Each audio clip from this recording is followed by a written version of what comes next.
To name but a few, I am the shepherd, I am the door, I am the resurrection and the life. I am the way, I am the Alpha and Omega, I am the beginning and the end. And again, whom do you say that I am?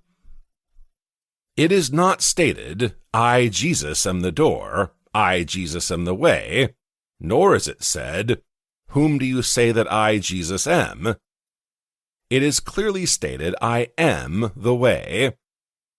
The awareness of being is the door through which the manifestations of life pass into the world of form.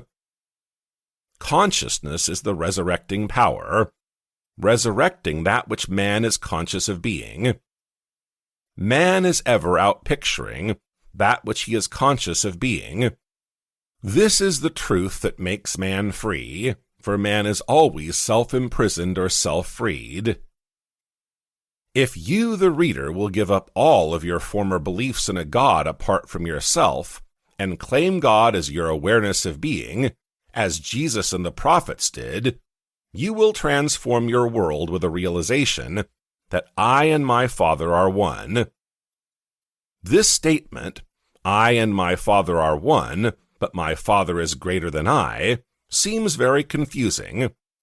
But if interpreted in the light of what we have just said concerning the identity of God, you will find it very revealing. Consciousness, being God, is as Father. The thing that you are conscious of being is the Son, bearing witness of his Father. It is like the conceiver and its conceptions. The conceiver is ever greater than his conceptions, yet ever remains one with his conception. For instance, before you are conscious of being man, you are first conscious of being. Then you become conscious of being man. Yet you remain as conceiver, greater than your conception, man. Jesus discovered this glorious truth and declared himself to be one with God, not a God that man had fashioned, for he never recognized such a God.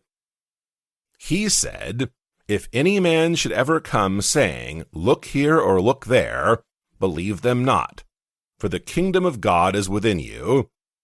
Heaven is within you. Therefore, when it is recorded that he went unto his Father, it is telling you that he rose in consciousness to the point where he was just conscious of being, thus transcending the limitations of his present conception of himself, called Jesus. In the awareness of being, all things are possible. He said, you shall decree a thing and it shall come to pass. This is his decreeing, rising in consciousness to the naturalness of being the thing desired. As he expressed it, and I, if I be lifted up, I shall draw all men unto me.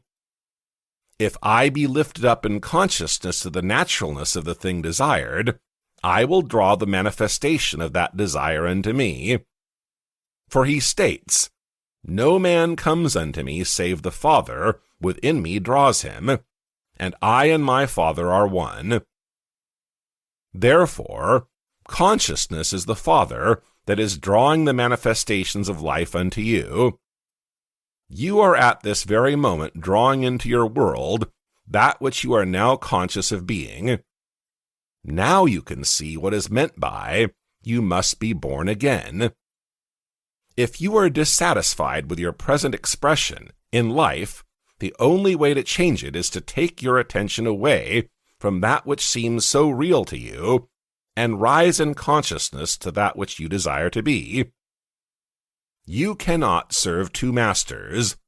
Therefore, to take your attention from one state of consciousness and place it upon another is to die to one and live to the other. The question, whom do you say that I am, is not addressed to a man called Peter by one called Jesus. This is the eternal question addressed to oneself by one's true being. In other words, whom do you say that you are? For your conviction of yourself, your opinion of yourself, will determine your expression in life.